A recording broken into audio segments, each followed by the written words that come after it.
Welcome back to our channel, dedicated to bringing you the deepest dives into the glamorous and treacherous world of daytime television. Today is a fantastic day to unpack the latest explosive developments, as the battle lines are officially drawn and loyalties are tested like never before. Grab your favorite beverage, settle in, and let us explore the escalating drama that awaits us. The hallowed halls of Forrester Creations are no stranger to intense corporate warfare and bitter family feuds, but the tension brewing within the executive suite has reached an entirely new, suffocating level. Ridge Forrester finds himself standing at a treacherous crossroads, haunted by the ghosts of his recent leadership decisions and the undeniable fracture spreading through his family's legacy. As he paces the floor of the CEO office, the weight of Eric Forrester's legendary empire presses down heavily upon his shoulders. Ridge is a man deeply conflicted, torn between his paternal loyalty to his daughter and the glaring, uncomfortable reality of her toxic management style. The confrontation that erupts between Ridge and Steffy Forrester Finnegan is not merely a disagreement over business strategy. It is a profound ideological clash about the very soul of Forrester Creations and the treatment of its most dedicated talents. Steffy sits behind the executive desk, her posture rigid and her demeanor steeped in an impenetrable arrogance that has become her trademark in recent weeks. Ridge, his voice laced with a mixture of frustration and desperate pleading, confronts his daughter about her blatantly dismissive treatment of Hope Logan Spencer. He articulates the growing fear that Steffy's condescending leadership and relentless marginalization of the Hope for the Future line are actively pushing one of their brightest stars out the door. Yet, Steffy refuses to yield even an inch. Blinded by her deeply ingrained anti-Logan bias and an overwhelming sense of superiority, she doubles down on her stance, insisting that her focus on haute couture is the only path forward. She coldly dismisses Ridge's concerns, entirely oblivious to the catastrophic public relations nightmare she is single-handedly orchestrating. For Ridge, this confrontation serves as a chilling wake-up call. As he watches Steffy stubbornly refuse to acknowledge the emotional and professional damage she is inflicting on Hope, a dark seed of doubt begins to take root in his mind. He cannot help but look back at his recent, agonizing decision to maintain Steffy as co-CEO, a choice that forced him to reject Brooke Logan Forrester's desperate bid for shared power. Ridge had believed he was preserving peace and protecting his daughter's hard-earned position, but now, staring into Steffy's unyielding eyes, he is struck by a paralyzing realization.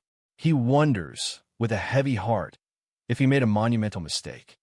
By empowering Steffy's worst impulses, he may have inadvertently lit the fuse that will blow Forrester Creations apart from the inside out. Meanwhile, entirely detached from executive screaming matches, Hope Logan Spencer is executing a masterclass in deception and psychological warfare. For years, Hope has been the quintessential peacekeeper, the eternal optimist who absorbed Steffy's insults and pleaded for a seat at the table. But that version of Hope has been entirely eradicated, replaced by a fiercely independent, strategically brilliant woman who is silently pulling the strings of her own destiny. When Brooke frantically corners her daughter, desperately pushing for a concrete timeline to relaunch the Hope for the Future line, Hope delivers a performance worthy of an Oscar. Instead of engaging in the usual cycle of begging and hoping, Hope calmly, almost coldly, announces that she is taking a step back. She cites the endless string of false promises and the exhausting emotional toll of fighting a losing battle, declaring that she is officially taking a break from her work at the company. This declaration sends shockwaves through Brooke, who interprets it as a tragic surrender to Steffy's bullying. Brooke is left frantic, her maternal instincts screaming to fix a situation that she believes is slipping out of control. However, the dramatic irony dripping from this scene is absolutely palpable. The audience knows the exhilarating truth that Brooke and Ridge are completely blind to. Hope is not retreating into the shadows to lick her wounds.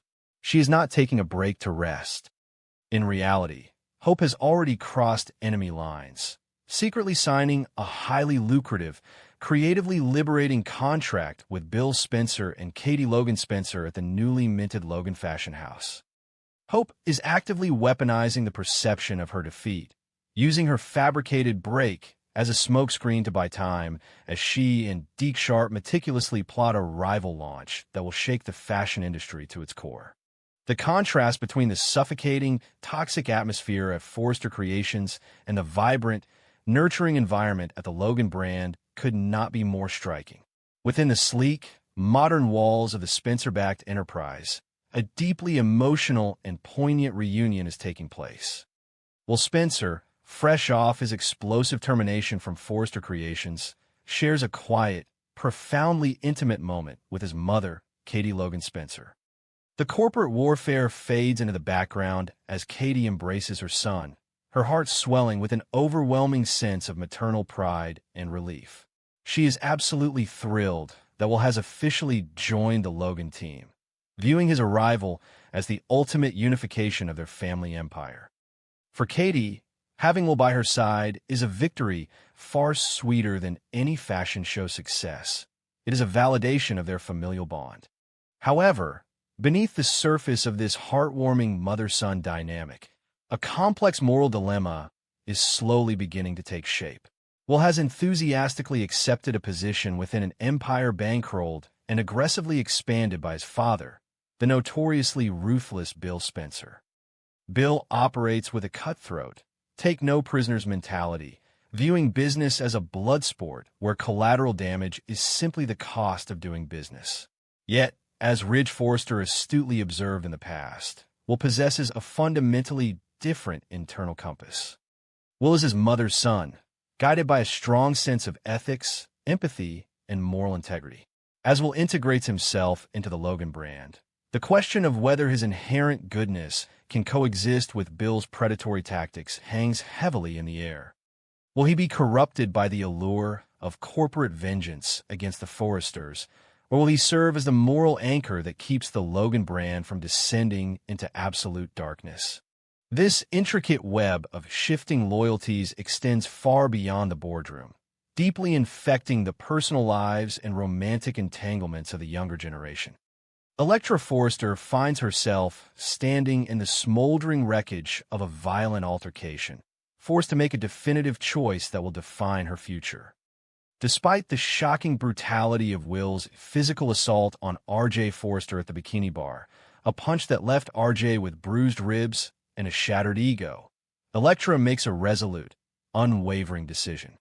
She firmly plants her flag beside Will, choosing to stand by the man she loves despite his glaring imperfections and the chaotic baggage he brings.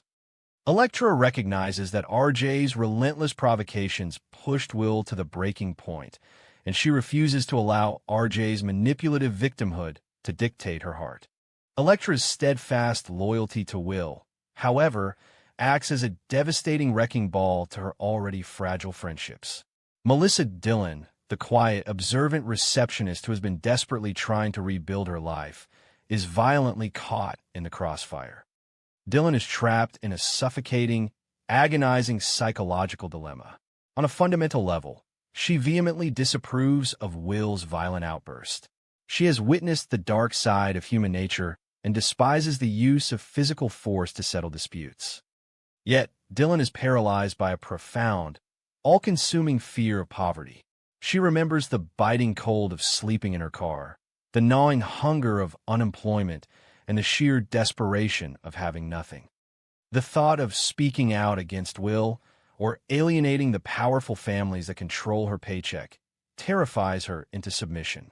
She cannot afford the luxury of moral outrage when her very survival depends on keeping her job at Forrester Creations. The tension between Electra and Dillon reaches an explosive boiling point during a deeply uncomfortable confrontation.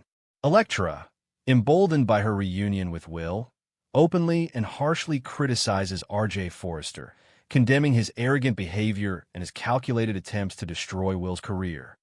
As Electra unleashes her frustrations, she expects her friend to validate her anger.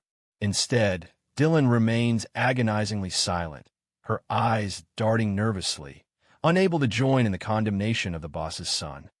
This silence is deafening to Elektra, who interprets it as a profound betrayal of their friendship. The fragile bond they had so painstakingly repaired shatters into a million irreparable pieces. Elektra walks away, feeling entirely alienated, while Dylan is left standing in the wreckage, a tragic casualty of a war she never wanted to fight.